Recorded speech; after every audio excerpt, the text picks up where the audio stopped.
Hello everyone, welcome to our channel. For today's video ay aayusin natin ang pangitlugan ng mga manok. So ito kasi yun.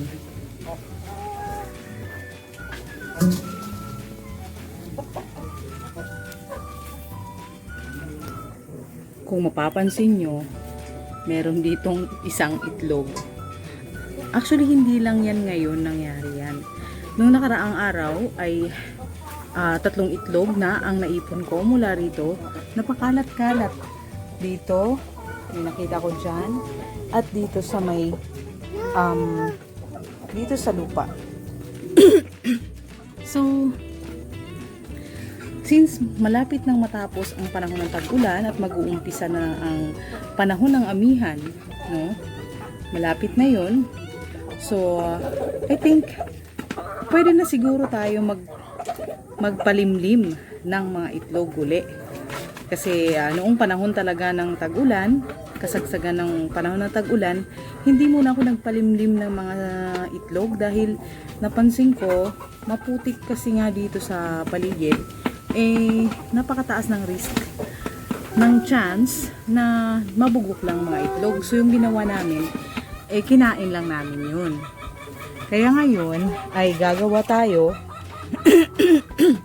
ng panibagong space ng pangitlugan na kung saan ay safe para sa mga manok. Dahil kagaya nga nito, ito nga ang sitwasyon dito ngayon. Yan, maputik. No? Kaya napansin ko ang mga manok, ayaw nilang mangitlog doon sa pangitlugan na nasa likod. Itong space na yan. Yan, nandyan na yung mga pangitlugan. Pero napansin ko, ayaw nilang mangitlog dyan. Siguro dahil may isip din naman kasi talaga ang mga manok. Pansin siguro nila na hindi safe ang kanilang mga itlog doon. Kaya dito sila nangingitlog yan sa ibabaw nito. Dito sa lupa. At saka dito nga. So ito na nga yung isang piraso dito. So pang-apat na itlog na yan, na which is sayang naman dahil pwede na sana natin palimliman yan dahil mag-uumpisa naman na ang amihan. So ngayon, naisip namin ng asawa ko na itong kulungan na ito na lang ang gagawin namin na pangitlugan. So dyan na lang namin ililipat yung mga yung mga pugad. So 3 pintuan ito.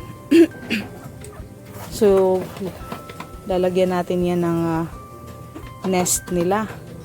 At saka ito namang nakakulong dito na sisiw ay ililipat na lang natin yan dito. So space na to dahil libre naman na. Okay. Ang mga dati kasing nakalagay dyan ng mga heritage chickens ay nilipat naman natin sila dito. Nilipat na natin dyan para magsama-sama na sila. And as you can see, masaya na sila dyan. Hindi naman na sila nag-aaway-away. Nung unang araw lang, nung pagkalipat ko ng mga mga itim na yan, mga Australorp. Syempre, may pagka-territorial talaga kasi ang mga chicken. So nung una naaway. Pero ngayon, makikita nyo, nagkakasundo na sila. Anyway, kasi yung mga medyo bata na mga manok, yung mga Black Australorp at yung 2 piraso dyan na Rhode Island, hindi lumalaban masyado. Kaya kaya okay na sila, hindi na sila nag-aaway-away. So yan. So umpisa na natin na gumawa dito ng pangitlugan.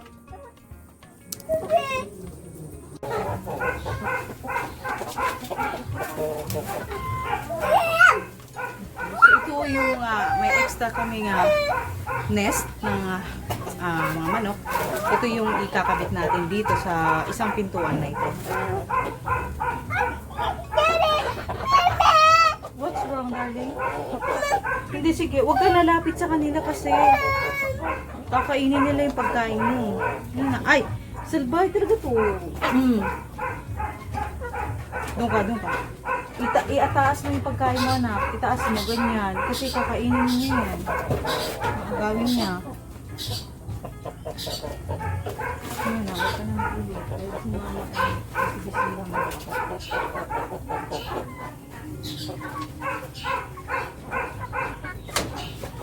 Ayan. Tabi natin itong ano. Ganun lang.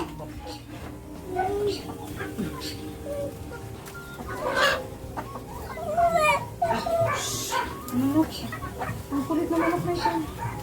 Itaas mo yung pagkain mo kaya ubusin mo na anak para ano, para hindi niya naagawin yan.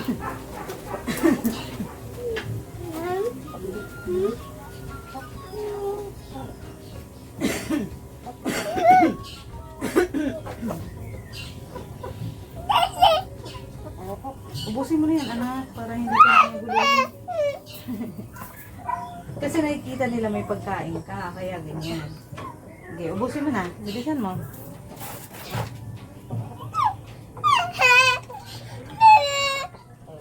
Shh!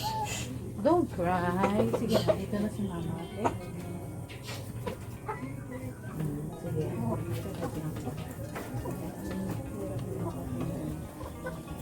Gabi ka na. Kasya. Ay, ay, ay.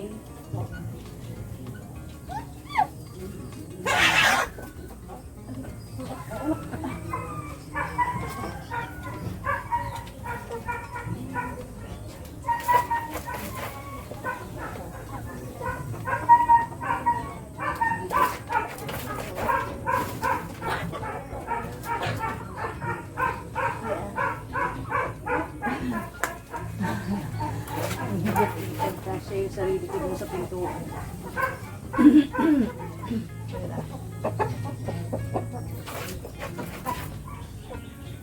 Ito alambre yung ginagamit ng pangtali.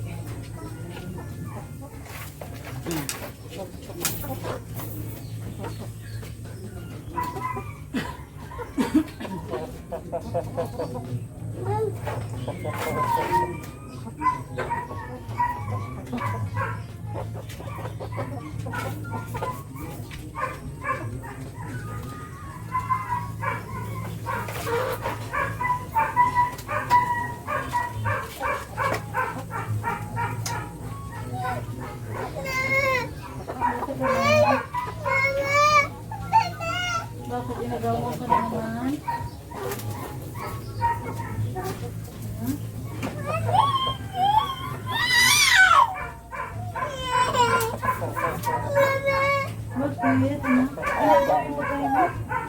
Sige na, ubusin mo na yan. Dali, ubusin.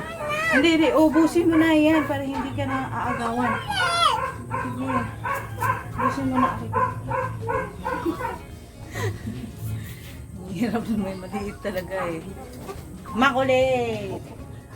Sige, ubos. Very good. O, sige, inom na tubig. Tara. Inom na tubig. Anong ginawa mo sa damit mo? Ba't ganyan yan?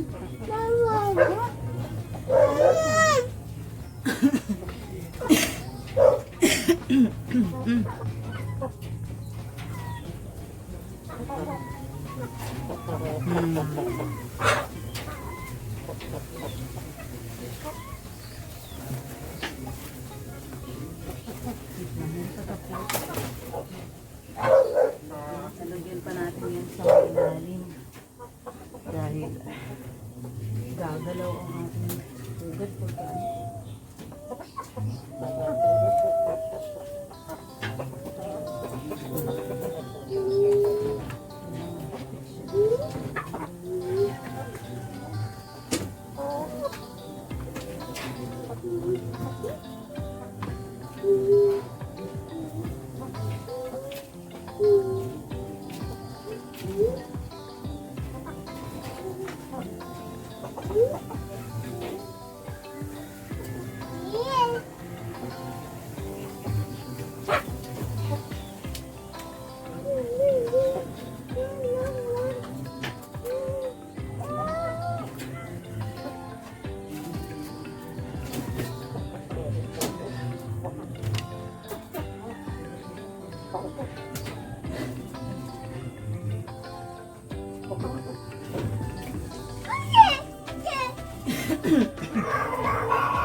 Huwag na.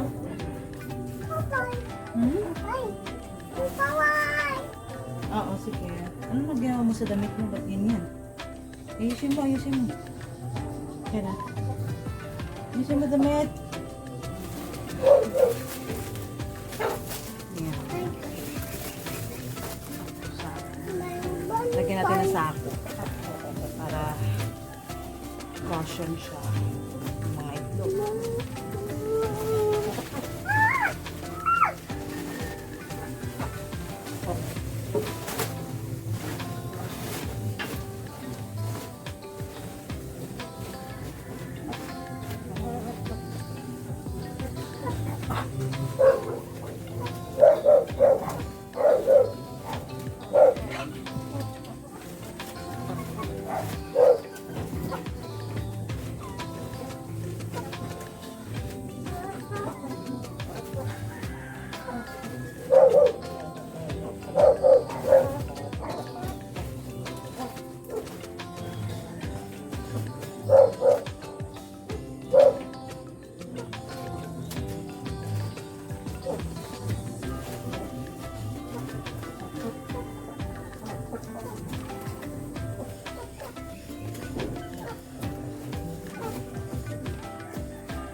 Ayan. Natapos na natin yung isa.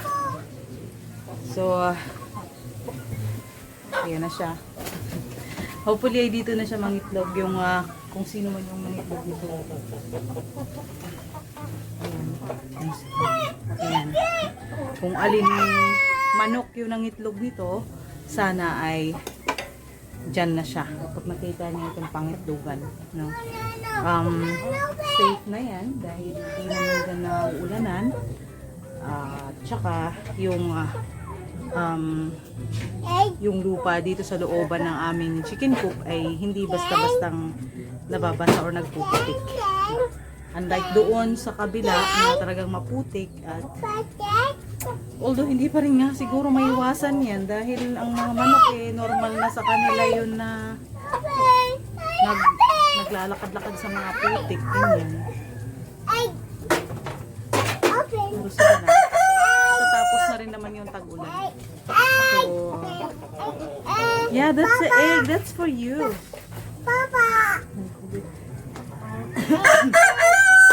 Okay? So, since isa pa lang naman ang manok, yan na muna. And later on na lang, pag napansin kong meron pa ulit nangingitlog na iba, gagawa na rin to dito. So, yung nest doon sa dating pangitlugan, I have no choice but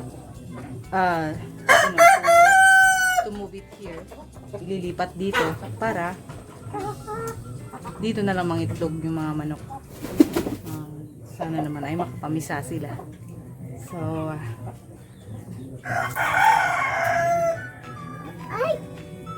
okay.